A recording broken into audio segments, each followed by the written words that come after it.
हमारे साथ टाटा स्टील के सीईओ और managing director mister TV Narendra अब जुड़ रहे हैं। नरेंद्र जी, हमारे साथ डीटी न्यूज़ स्वदेश पे बातचीत करने के लिए बहुत बहुत शुक्रिया। सबसे पहले बात करते हैं जो क्वार्टर गया था तिमाही नतीजों की। हमने देखा कि इंटरनेशनली एनर्जी प्राइसेस काफ़ी ज़्यादा थी और स्टील कंपनीज को थोड़ा प्राइसिंग प्रेशर था। क्या इस समय वह प्रेशर एनर्जी कॉस्ट का ख़त्म हो चुका है और प्राइसिंग रेजिस्टेंस जो आया था क्या वह भी ख़त्म हो चुका है? Thank you Nikunj. एक्चुअली पिछले क्वार्टर में हम लोग देखा कि दो तीन चीज हुआ। एक है कि कोकिंग कोल का प्राइस जो 400 से ज्यादा था वो 300 330 या 325 लेवल में आए थे। And then the iron ore price जो 150 या 200 के ऊपर था, that came down to less than $100। तो उस because of that there was pressure on steel prices because the input cost for steel from that point of view came down. पर आप देखिए तो यूरोप में और बाकी जगह में energy cost went up because gas prices went up, energy cost went up. तो that pressure was there and carbon cost went up in Europe. तो in different geographies different pressures were there। और China में थोड़ा slow down हुआ था तो उसी का असर भी पड़ा रीजनल मार्केट्स में। एंड इंडिया का डिमांड जो था फेस्टिवल के बाद पिकअप नहीं किया जितना हम लोग का उम्मीद था। तो there was pressure. So steel prices particularly नवंबर दिसंबर में आप देखिए तो साउथ ईस्ट एशिया में एंड इंडिया में बहुत गिरा था। But I am seeing from second week of January the sentiment has changed, it is improving. And उम्मीद है कि after Chinese New Year things will improve significantly and also in India after the budget things will keep improving. Sir, एक moving part रहा है पिछले 15-20 साल से, वह है चाइना। हालांकि यूएस इंटरेस्ट रेट्स बढ़ाने वाला है, इंडिया इंटरेस्ट रेट्स बढ़ाने वाला है, चाइना ने इंटरेस्ट रेट्स काटे हैं। क्या चाइनीज डिमांड इस साल के लिए स्विंग फैक्टर हो सकते हैं?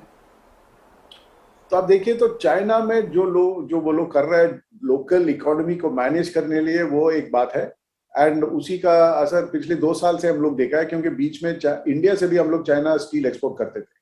पर बिग चेंज चाइना में यह है कि चाइना अभी एक्सपोर्ट्स ऑफ स्टील एनकरेज नहीं कर रहा है क्योंकि चाइना चाहता है कि उनका कार्बन फुटप्रिंट कम हो जाए।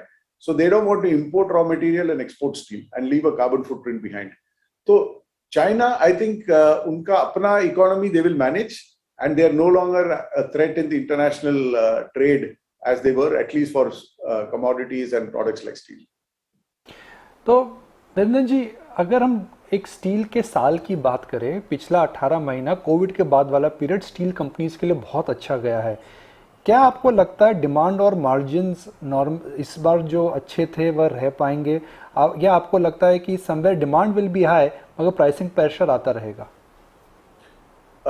लॉन्गर टर्म में आप देखिए तो I think steel industry will be in a good position क्योंकि पिछले 6 महीने से आप देखिए तो steel consumption growth has been negative in China and positive outside China क्योंकि चाइना के अलावा बाकी सब देश में भी इंफ्रास्ट्रक्चर पर ध्यान है। यूएस में देखिए तो there is a big package, India में भी बजट में देखिए तो इंफ्रास्ट्रक्चर फोकस है। तो the steel requirement outside China is going to continue to grow particularly in India and countries which are investing in infrastructure। दूसरा बात है कि चाइना, जापान, कोरिया जो बड़े एक्सपोर्टर थे स्टील का, सब लोग अपना एक्सपोर्ट्स कम कर रहा है because of the carbon footprint issue. तो I believe there will be better balance in the steel markets globally. The cost of steel making is going up because input costs are going up, and in Europe the transition costs for a green steel is going up. So as a consequence, the cost base for steel industry will go up, demand will be strong. So I expect the steel industry to have a good decade ahead। और India में particularly आप देखिए तो सबसे ज्यादा private sector investment steel industry से होगा। तो एक आखिरी सवाल, अगर हम अभी देखें स्टील साइकिल, स्टील एक साइकिल फॉलो करता है। मंदी आती है, फिर तेज़ी आती है, फिर कैपेसिटी पिकअप होते हैं, फिर डिमांड में अक्सर असर देखने को मिलता है। क्योंकि इस समय एक नया एक एंगल आ चुका है जिसको हम बोलते हैं greenflation, environmental concerns, capacity addition slow हो जाएंगी।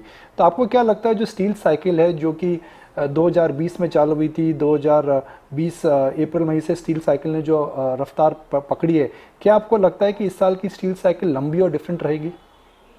जरूर डिफरेंट रहेगी। आप देखिए तो 2000 और 2010 के बीच में जब स्टील का डिमांड बढ़ रहा था बिकॉज ऑफ चाइना, और उस समय China was adding 40 to 50 million ton of steel production every year. तो वही था स्केल ऑफ कैपेसिटी एडिशन। और जब China slow down a bit, all that excess capacity started getting exported. अभी आप देखिए तो demand is come back but capacity addition सिर्फ इंडिया में हो रहा है, और इंडिया में because of our own unique circumstances the speed at which China added capacity India will not be able to add, क्योंकि ग्रीनफील्ड साइट शुरू करना है तो it takes time.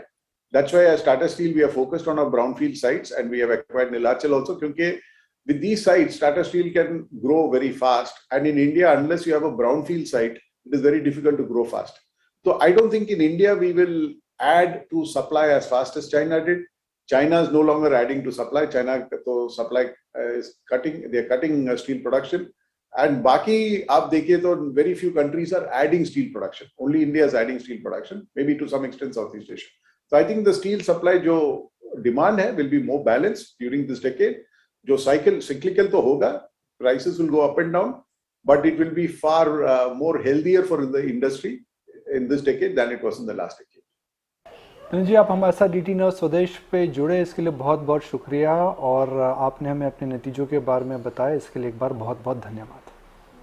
Thank you, Nikunj. Thanks.